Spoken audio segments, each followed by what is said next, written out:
একবার এক গ্রামে এক রাখাল বালক বাস করত। তার কাজ ছিল গ্রামের গরু চড়ানো।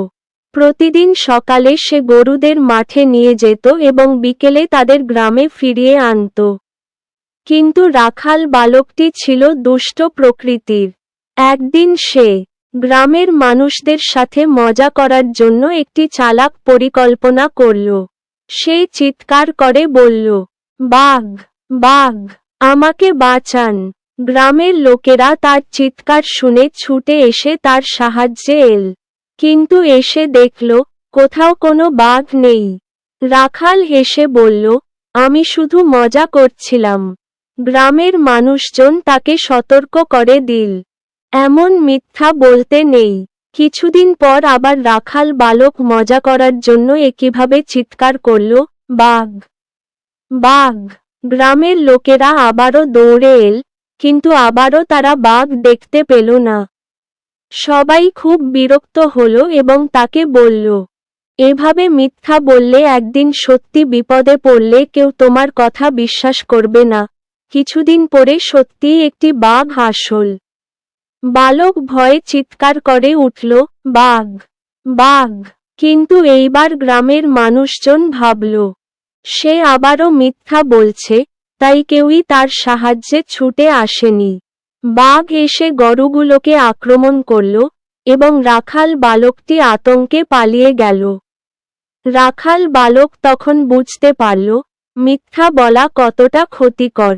কেউ যদি বারবার মিথ্যা বলে, তাহলে যখন সে সত্যি বিপদে পড়ে, তখনও তার কথা কেউ বিশ্বাস করবে না। তাই তার শিক্ষা হল, কখনোই মিথ্যা বলা উচিত নয়। Shepherd boy in a village. His job was to graze village cows.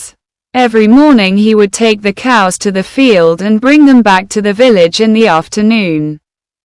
But the shepherd boy was evil in nature. One day he came up with a clever plan to amuse the villagers. He shouted, Tiger, tiger, save me. The villagers heard his screams and rushed to his aid. But came and saw, there is no tiger anywhere. The shepherd laughed, I was just kidding. The village people warned him not to tell such lies. After some time the shepherd boy again shouted for fun, Tiger, tiger. The villagers came running again, but again they could not see the tiger.